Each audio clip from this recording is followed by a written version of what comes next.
Address లో నక్షి మేళా సందర్భంగా free shipping across the world. నమస్తే రమగారు. నమస్తే జయ. రమగారు, గురక అది ఎంత డిస్టర్బెన్స్ అంటే పాపం వాళ్ళకి ఏదో సమస్య వల్ల గురకొస్తుంది, కానీ పక్కన వాళ్ళకి అట్లా ఉండదు కదా రమ్మగారు. అవును. భలే ఇబ్బంది అనిపించేస్తూ ఉంటుంది పక్కన పడుకునే వారికి. నేను ఆ మధ్య ఒకసారి విన్నానండి, అబ్రాడ్లో అనుకుంటాను, గురక వల్ల వాళ్ళ హస్బెండ్కి డివోర్స్ అప్లై చేసుకుందంట ఆ అమ్మాయి. ఇండియాలో కూడా జరుగుతున్నాయి అవి. ఓయమ్మా. ఒక తమిళ సినిమా చూసాను నేను. అమ్మాయికి గురకొస్తుంది, గురకుంది ఆ పిల్లకి. పెళ్లి సంబంధాలు, పెళ్లి చూపులకు వచ్చిన ప్రతి వాళ్ళకి చెప్తుంది నాకు కొంచెం గురకుంది అని. చాలా సంబంధాలు క్యాన్సిల్ అయిపోతాయి, వాళ్ళ అమ్మ చెప్పొద్దంటుంది. ఈ లోపల వాళ్ళ అమ్మ తాలూకు ఫ్రెండ్ కొడుకే పెళ్లి కొడుకు వస్తాడు. ఫ్రెండ్స్ ఇద్దరు ఏకమైపోతారు, ఆడవాళ్ళు ఇద్దరు, వాళ్ళ అమ్మలు ఇద్దరు. దాంతో సంబంధం కుదుర్చేసుకుంటారు. పెళ్ళి అయ్యాక తెలుస్తుంది, నిద్రపోకుండా ఉంటుంది ఆ అమ్మాయి. అదేమిటో సినిమా నాకు అసలు అర్థం కాలేదు. నిద్రపోకపోవటం ఎందుకు? అమ్మాయి గదిలో పడుకుంటే వాడు పోయి బయట పడుకోవచ్చు కదా జనాలకు తెలియకూడదు. అలా మేనేజ్ చేస్తారు, పొట్లాడుకుంటారు, దాని మీదే గొడవ పడతారు, డివోర్స్ దాకా వెళ్తారు. చివరికి దానికి కారణం గురక అనేది వాడు తెల్లవార్లు నిద్ర లేకపోవటం వల్ల అతను ఆఫీస్లో సరిగ్గా వర్కౌట్ చేయలేకపోతాడు, ఏవి సరిగ్గా చేయలేకపోతాడు. టీవీ న్యూస్ ప్రజెంటర్ ఏదో అతను ఇంటర్వ్యూలు అవి బాగా కుదరవు, గందరగోళంగా అవుతుంది. సినిమా గురక మీదే తీశారు. గురక పెట్టే వాళ్ళకి ఎంత ఇబ్బందో పక్కన ఉండే వాళ్ళకి చూడండి. ఇప్పుడు ఎన్ని రీజన్స్ చెప్పారు. ఇప్పుడు మార్నింగ్ యాక్టివ్ గా పని చేసుకోలేకపోతారు కదా, నిద్ర తెల్లవార్లు మెలకు వస్తుంటే ఇబ్బందిగా ఉంటుంది. చెవులో పత్తి పెట్టుకోవచ్చు కదా, అలాంటి ఐడియాలు వచ్చాయి నాకు. చెవులో పత్తి పెట్టుకోవచ్చు, ఏదైనా పెట్టుకోవచ్చు, లేదా కొంచెం ఒకే మంచం మీద కాకుండా కొంచెం విడివిడిగా పడుకోవచ్చు. కలిసి కాసేపు స్పెండ్ చేసినా ఎవరి దారిన వాళ్ళు వేరే వేరే గదుల్లో పడుకోవచ్చు. ఒకే గదిలో తలిపేసుకుని ఒకే మంచం మీద ఎందుకు పడుకోవాలి? అలా సినిమా కదా, ఎందుకు పడుకోవటం? ఎవరు గురకుంటే వాళ్ళు వేరే గదిలో పడుకుంటారు. ఇవి ఎలా అంటే గురకకి తెలిసి గురక పెట్టరు ఎవరు.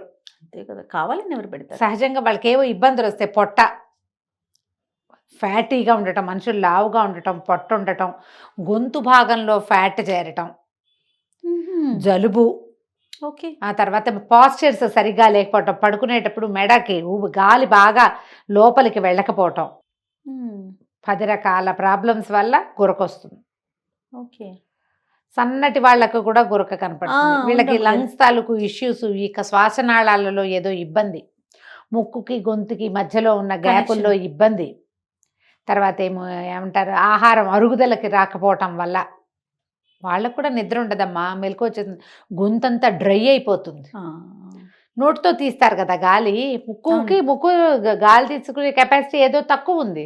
ఇష్యూ ఉంటే దాన్ని అడ్రస్ చేయొచ్చు. మనకు మందులు ఉన్నాయమ్మా ఇప్పుడు. అవునవును, బోల్డన్ రకాల మందులు ఉన్నాయి. ఈ స్ట్రిప్పులు అవి ఇలా క్లిప్పులు ఎన్ని రకాలు వచ్చినాయో, బోల్డన్ అడ్వర్టైజ్ చేస్తున్నారు. అవన్నీ కాకపోతే బేసిక్ నెక్ ఎక్సర్సైజుల వల్ల కూడా గురక తగ్గుతుంది. థైరాయిడ్ వల్ల వాళ్ళకి చేసే ఎక్సర్సైజులతో కూడా గురక తగ్గుతుంది. తర్వాత మనం ఏదైనా వేసుకోవచ్చు, బోల్డన్ చేయొచ్చు దానికి. ఇప్పుడు గురక కోసం డివోర్స్ తీసుకోకర్లేదు అనుకుంటా నేనైతే. మరి అదైతే కదా కదా. అదైతే ఫారిన్ కంట్రీస్లో ఉంటే జనాల్లో అలాంటి ఆలోచనలు ఉంటాయి, కానీ మనం సహజంగానే భరించేస్తాం. పక్కన వాళ్ళు గురక పెట్టినారు, 2 రోజులు 3 రోజులకు అలవాటు అవుతుంది. చూడు, మనం ఒక ఇళ్ళ ఇంట్లో ఉన్నాం, పక్కన రోజు ట్రాఫిక్ ఉంటుంది. ట్రాఫిక్ కొంతకాలానికి అలవాటు అయిపోతుంది. తెల్లవారుజామునే అల్లాలు అవి మోగుతుంటాయి. మసీదులు చుట్టుపక్కల ఇళ్లలో ఉంటే 5 పూట్ల నమాజులు జరుగుతాయి. తెల్లవారి పొద్దున్నే మోగుతుంది 5:05కి. అలవాటు అయిపోతుంది. మరి ఇంటి కొత్త చుట్టాలు వచ్చారనుకో, వాళ్ళు ఉలికి పడలేస్తారు, ఏమిటి ఇక్కడ ఏదో వస్తుందని. 2 రోజులు పోతే వాళ్ళకు కూడా అలవాటు అయిపోతుంది. గురక కూడా పక్క వాళ్ళకి సహజంగా అలవాటు అవుతుంది. వీళ్ళు ఏదైనా నిద్ర పట్టలేని స్థితిలో ఉంటే గురక డిస్టర్బెన్స్గా ఉంటుంది. చక్కగా లేచెళ్ళి పగ్గదిలో పడుకోండి, చెవులో ఏమన్నా పెట్టుకోండి.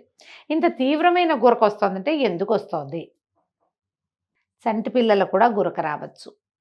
గాలి శ్వాసక్రియ సరిగ్గా నడవకపోతే, శ్వాసనాళాలు ఏవైనా నొక్కుకుపోతూ ఉంటే, ఎక్కువ చచ్చిపోయేంత నొక్కుకుపోవు, గాలి ఆడినంత నొక్కుంటే. అంతేగా. జలుబు బాగా ముక్కు మూసుకుపోతే, పిల్లలకి జలుబు చేస్తే ముక్కు మూసుకుపోతుంది, ఆ నోరు తెరిచేస్తారు, నోటితో గాలి తీస్తుంటే గురకొస్తుంది. అవును. పిల్లల్లో అయితే డాక్టర్ని చూడండి, పెద్దవాళ్ళలో అయినా కూడా డాక్టర్నే చూడండి. ఓకే, దీనికి బేసిక్ కొన్ని ఏదేంటంటే ఎడం వైపుకి తిరిగి పడుకోవాలి. పక్కకి తిరిగి పడుకుంటే అంత గురక రాదు, గాలి సులువుగా ఆడుతుంది. ఇట్లా వెళ్ళకిలా పడుకుంటారు చాలా మంది, గమనించు. అవును, వాళ్ళ గురక ఎక్కువ వస్తుంది. లేదా బోర్లా పడుకుంటారు. బోర్లా పడుకుంటే గురక రాదు. రాదా రమ్మగారు? మంచిదేనా రమ్మగారు? చాలా మంది బోర్లా పడుకుంటారు. మంచి అంటే వాళ్ళ అలవాటు. ఇప్పుడు ఆడపిల్లలకి అలవాటు ఉందనుకో, ప్రెగ్నెన్సీలోను వాటిల్లోనూ ఇబ్బంది నిద్ర పడతారు. చాలదు, ఆ, నిద్ర సరిపోదు. పొట్టొస్తే అప్పుడు కూడా బోర్లా పడుకోలేరు, అప్పుడు హాఫ్ పడుకుంటారు, పూర్తి ఆ. బోర్లా పడుకోకుండా. చంటి ఎప్పుడు పడుకుంటారు, హాయిగా గాలి ఆడుతుంది, చంటి పిల్లల్ని మనం అట్లనే బోర్లనే బోర్లేస్తే పడుకోబెడతాం. హాయిగా నిద్రపోతారు సుఖంగా. మెడ పక్కకి పెట్టామంటే గాలి అందులోకి వెళ్తూ ఉంటుంది, సులువుగా ఉంటుంది. ఎడం వైపుకి తిరిగి పడుకోవటం ఒక బేసిక్ రూలు. ఓకే. గాలి బాగా ఆడుతుంది, హార్ట్ ఫంక్షనింగ్ బాగుంటుంది. తర్వాత ఒకవేళ మనం లావుగా ఉన్నామా, పొట్ట ఉందా, మెడ లావుగా ఉందా చూసుకుని ఏ కారణంతో వస్తుందో వాటిలలో ఉన్న అన్ని కారణాలని అడ్రస్ చేయడానికి ట్రై చేయండి. కొంతమంది పెద్దవాళ్ళు చెప్తారు తేనె తీసుకోండి పడుకునేటప్పుడు అని చెప్తారు. ఇప్పుడు తేనె తీసుకోమని చెప్దాం, మనం కూడా తేనె తీసుకుంటాం. తేనె తీసుకుంటే నోరంతా తీపి అవుతుందా? తీపి అవుతుందా? అవును, అంటే తీపితోటి పడుకోకూడదు కదా, పళ్ళు పాడైపోతాయి. అవును. బ్రష్ నోరు వాష్ చేసేసుకోవాలి. ఈ లోపలికి తీసుకున్న తేనె వెళ్ళిపోతుంది కదా లోపలికి, అవును, అవును, అవునా? అవునండి. మరి దానివల్ల ఉపయోగం లేదు. కానీ హాట్ వాటర్లో, వేడి నీళ్ళల్లో కొంచెం మరీ హాట్ కాదు, లూక్ వామ్ కంటే కొంచెం ఎక్కువ, కాస్త వెచ్చగా ఆ నీళ్ళల్లో కొంచెం తేనె వేసుకుని తీసుకుంటే గొంతులో కొంత తడి ఏర్పడి మాయిశ్చర్ ఉండటం వల్ల ఇలా అవ్వకుండా ఉంటుంది అని చెప్తున్నారు. కానీ అవన్నీ టైం టెస్టెడ్, ఎవరి దారిని వాళ్ళు ట్రై చేసుకుని చూసుకోవాల్సిందే. పడుకునేటప్పుడు కంఠం గార్గల్ చేసుకుని పడుకోవటం, హాట్ వాటర్తో గార్గల్ చేసి పడుకోవటము, చక్కగా బ్రష్ చేసుకుని పడుకోవటం, కాస్త మంచినీళ్ళు తాగి పడుకోవటము, వేడి పాలు తాగి పడుకున్నా కూడా కొంత బెటర్గా ఉండడానికి అవకాశం ఉంది. మనము ఇప్పుడు ఏంటంటే దాన్ని నస్యక్రియ అంటారు, ఆవు నెయ్యి ముక్కులో వేసుకోవటం. మేము ఏం చేసేవాళ్ళం అంటే చిన్నప్పుడు పిల్లలకి జలుబు చేస్తే ఒక డ్రాప్ నువ్వుల నూనె వేసేదాన్ని నేను, ముక్కు దిబ్బడేయకుండా. ముక్కు దిబ్బడేసింది అనుకో, ఎప్పుడైతే నోస్ బ్లాక్ అయిందో గాలి నోట్లోంచి తీసుకోవాల్సి వస్తుంది, కంఠం డ్రై అయిపోతుంది, అది మంచిది కాదు. ముక్కుతోటే శ్వాస తీసుకోవాలంటే ముక్కులో కొంచెం నూనె వేసేవాళ్ళము. ఆవు నెయ్యి వేసినా కూడా అద్భుతమైన ఫలితం లభిస్తుంది, దాంతో గురక తగ్గుతుందని నేను చాలామంది ఆయుర్వేద వైద్యులు చెప్తుండగా విన్నా. నా వరకు నాకు మెలకు రావడం ఆగిపోయింది, ఆవు నెయ్యి వేసుకోవటం మొదలుపెట్టాను. నేను ఎమరాల్డ్ వాళ్ళ దగ్గర నుంచి తెచ్చా తిన్నాను ఆవు నెయ్యి బాటిల్, దానికి ఒక డ్రాపర్ కూడా ఉంది, నాజిల్ డ్రాపర్. ఇప్పుడు మరి చలికి బిగిసిపోతుంది, కానీ చలికాలం ముందు మొదలవడానికి ముందు అయితే నాకు చాలా బాగుంది అనిపించింది. జస్ట్ ఒక్కొక్క డ్రాప్ పడుకునే ముందు మంచం మీద పడుకుని వేసేసుకుని దాన్ని మూత నొక్కేసి పక్క పెడితే మన దిండు పక్కనే హాయిగా కూర్చుంటుంది, అది చాలా హాయిగా ఉంది. ఓకే, బాగుంది అనిపించింది నాకు. పెద్దగా అవసరం లేని వాళ్ళు సరే, నాకు కొంచెం ముక్కు దిబ్బడేసినట్టు గాలి ఆడని ఫీలింగ్ ఉంటుంది నాకు, పోస్టర్ కూడా సరిగా లేకపోయి ఉండొచ్చు. తల దిండ్లు ఒకటి మార్చుకోవాలి. దిండు పెట్టుకుంటామా, ఆ దిండు తాలూకు హెచ్చు తగ్గుల వల్ల కూడా గురకొస్తుంది. ఇప్పుడు మనకి ఇట్లాంటి షేప్లో ఉన్న దీంట్లో వస్తున్నాయి కదా, అది పెట్టుకుంటే ఏంటంటే నెక్కి సరైన సపోర్ట్ లభిస్తుంది, స్పాండిలైటిస్ లాంటి ఇష్యూస్ కొంచెం బెటర్గా ఉంటాయి, నొప్పి తక్కువగా ఉంటుంది. తర్వాత గాలి ఆడే క్రమం సరిగ్గా ఉంటుంది. ఈ ఫారిన్ కంట్రీస్లోనట ఇట్లా గురకొస్తుందని మనకు మళ్ళీ ఇట్లా వెనక్కి పడుకోరట, 3-4 దిళ్ళు వేసుకుని కొంచెం ఆనుకున్నట్టు పడుకుంటారట. చాలా మన సినిమాలలో బోల్డ్ అన్ని దిళ్ళు ఉన్నట్టు ఉంటాయి.